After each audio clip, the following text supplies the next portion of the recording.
This episode is devoted to the most worthless aspect of Final Fantasy VIII. That's the card battle side game, mini quest known as Triple Triad. That fucking game. I don't even know where the obsession with including these pointless card battle side quests in RPGs came from. But I think ever since this game, they've just been all over RPGs. I mean, think about it. You've got, Tetramaster in Final Fantasy IX, that stupid fucking blitzball shit in Final Fantasy X, Sphere Break in 10-2, that goddamn Pizzazz game in Knights of the Old Republic. And I'm pretty sure there was something in Jade Empire, and how about a game of Lucky Hit? So here I am, 17 years or something later, trying to relate to you what the Final Fantasy VIII experience was like for me as a kid. And I don't want to do the card battling. So guess what? I'm not going to do it. That's right. Oh, I'll put the card game to rest once and for all, but that doesn't mean I have to subject myself to the 40 hours of my life grinding out those motherfucking cards and reloading old saves over and over again every time I lose. No, fuck that. I'm actually going to take your advice for once. I'm not going to play the card game. I did it once. I did my time. Now, I've got YouTube. Now I can just steal footage posted by other sad bastards who are actually insane enough to have enjoyed this bullshit. You were introduced to Triple Triad from the very beginning of the game, a collectible card battle game that swept the entire planet to the point it's all anyone plays. It's like Magic the Gathering on that score, only every person alive, child, adult, or the elderly in every city on the planet has a deck of cards, and you can't actually buy any of the cards. You can either turn the monsters you encounter into cards, and this is such a metagame concept, I have no idea how it's supposed to actually work in any realistic fashion. Or more likely, you have to wager your cards against other players and take them one at a time when they lose. Hey kids, gambling is good for you! Gamble constantly!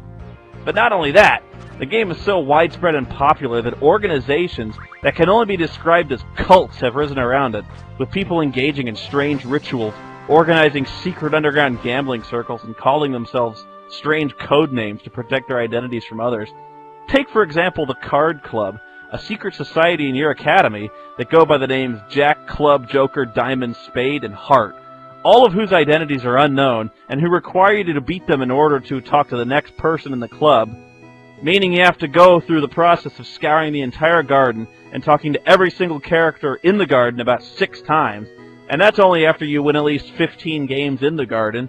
And they're all people you have to get through several times if you want to get all their good cards to get to the mysterious King of Cards. Oh, but you don't find the King of Cards. He finds you. But here's how the game works. Each city tends to play by different rules, and you have to keep all of these rules straight if you want to win. There's the same rule where cards are flipped if the numbers on each side match, the plus rule where a card is placed such that the numbers on each bordering side add up to the number they all flip, and then there's the combo rule, where flipped cards keep flipping other cards if they satisfy the plus or the same rule. But so far these are just kind of annoying. The worst rules are the ones that affect which cards are traded when you win or lose a game. The starting rule is 1, where the winner just takes a card from the loser. The best one, at least if you win, is all, where you get all of the loser's cards. The absolute worst, the worst fucking rule is direct, where each player walks away with the cards that they flipped, meaning you could lose the match and win more cards, but you only win the cards that you flipped. You lose the cards that your opponent flipped, meaning you can bust your ass to get a really rare card, win the match, and still lose your fucking Laguna card because the stupid jackhole managed to flip it early in the fucking game. And did I mention the random rule can suck my pucker? Anyway, this would be bad enough if you knew what cities played what rules. But here's the real catch. The rules change over time. You see, I'm not even really sure how it works, but sometimes the rules from neighboring cities will carry over to other cities like herpes. And if you let a really shitty rule spread too far, like, say, random, it flares up all over the place, and you have to go all over the planet to try and get it treated, and change it to something more manageable.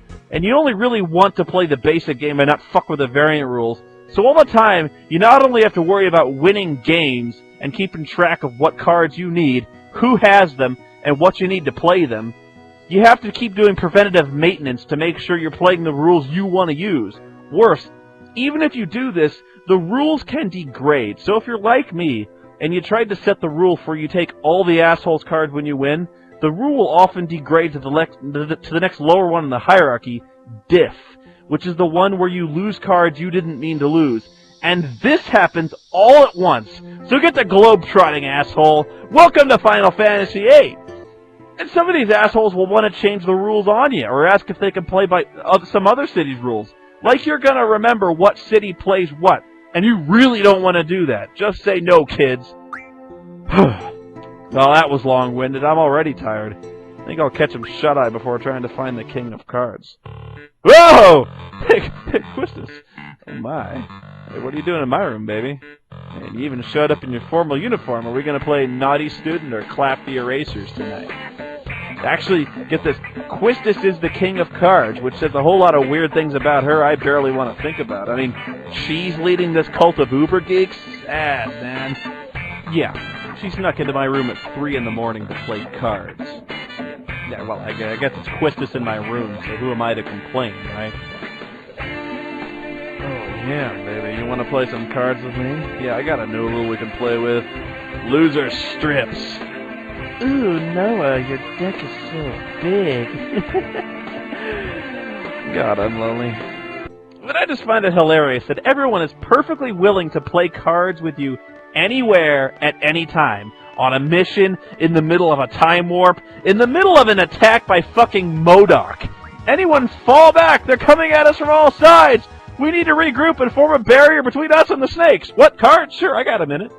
And I really hope you brought your own music, because if you're actually willing to invest the time necessary to finish these side quests, you'll soon realize the true horror of Triple Triad. That fucking mouth heart music looped over and over and over again, every time you play, like water torture, slowly eroding its way through your skull.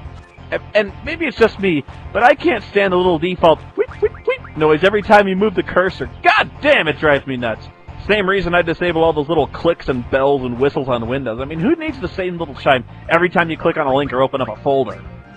You may also notice in your travels a lady who calls herself the Queen of Cards, a wandering card player who travels between the major cities bearing different ultra-rare cards depending on when you play her and where. And how in the hell you're supposed to figure her out without a strategy guide is beyond me, because sometimes to progress in her little sub-quests and unlock rarer cards, you actually need to lose specific cards to her intentionally before she'll bring them out.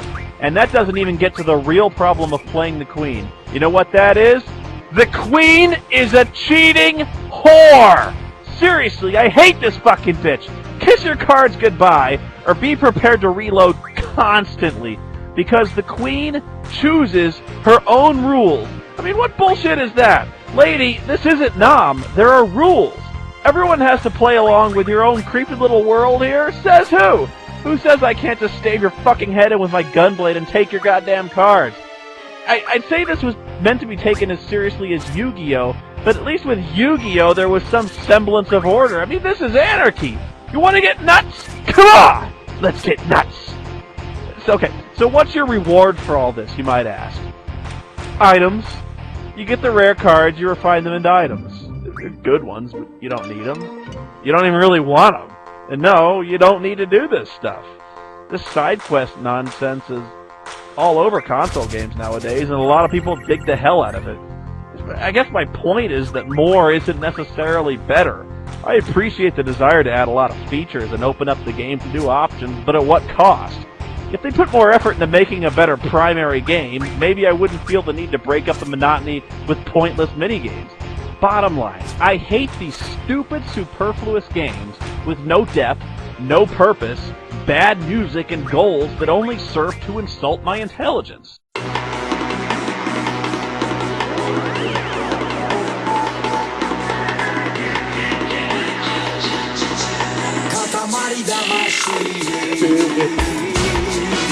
Balls.